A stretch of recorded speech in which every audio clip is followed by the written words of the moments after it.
તો જૂનાગઢના માંગરોળમાં મુશળધાર વરસાદ છે। સતત વરસાદથી જનજીવન અસ્તવ્યસ્ત થઈ ગયું છે। 3 દિવસથી લોકો પરેશાન થઈ રહ્યા છે। સાગર સોસાયટીમાં અનેક ઘરોમાં પાણી ઘૂસી ગયા છે। 5 થી 6 ફૂટ પાણી ભરાઈ જતા મુશ્કેલી થઈ રહી છે। રસોડા સહિતના તમામ રૂમો પાણીમાં ગરકાવ થઈ ગયા છે। પાણીના કારણે ઘરમાં રાખેલી ખુરશીઓ, ફર્નિચર અને અન્ય ઘરવખરી પાણીમાં તરતી જોવા મળી રહી। મોટાભાગનો સામાન પલળી જતા પરિવારને આર્થિક નુકસાન વેઠવાનો વારો આવ્યો છે।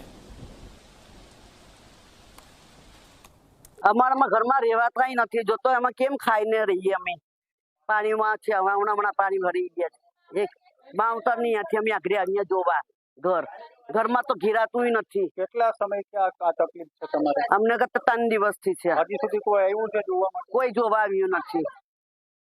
એટલે અનાજ બનાજ બધી આખું બળી ઓલું ભીંગાઈ ગયેલું છે ને કોઈ હજી માણસો કોઈ સરકારી માણસ જોવા આવેલા નથી।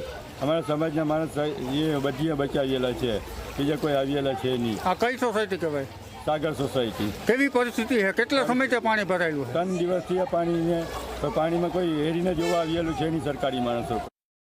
भाई तो बहुत बिराम रो भय लागे रात पर तो डरियो क्या जाइए ऊपर आपने एक पाता તમે જઈમાં છો કઈ? અમે જમ્યા નથી ભૂખા છે ક્યાં જમે ક્યાં પકાવે કોઈ આવ્યું છે તંત્ર? કોઈ આવ્યું નથી।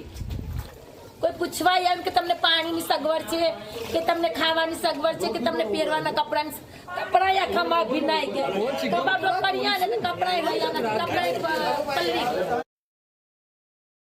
ની અંદર અવિરત વરસાદના કારણે અહીંના સાગર સોસાયટીના રહીશોને ભારે હાલાકીનો સામનો કરવો પડી રહ્યો છે। હું આપને તો દ્રશ્ય બતાવું છું કે 2 દિવસથી આ ઘરોમાં પાણી ભરી ગયા છે, લોકોને ભારે હાલાકીનો સામનો કરવો પડી રહ્યો છે। હું આપને તે દ્રશ્ય બતાવું છું કે ઘરની અંદર પાણી છે તે ભરી ગયા છે અને લોકોને જનજીવન છે તે થઈ ગયું છે। વાત કરીએ તો આ છેલ્લા 3 દિવસથી અવિરત વરસાદના કારણે આ જે વિસ્તાર છે તે જાણે સાગર બની ગયો તેવું લાગે। અશોક બારોટ, જી મીડિયા, જૂનાગઢ।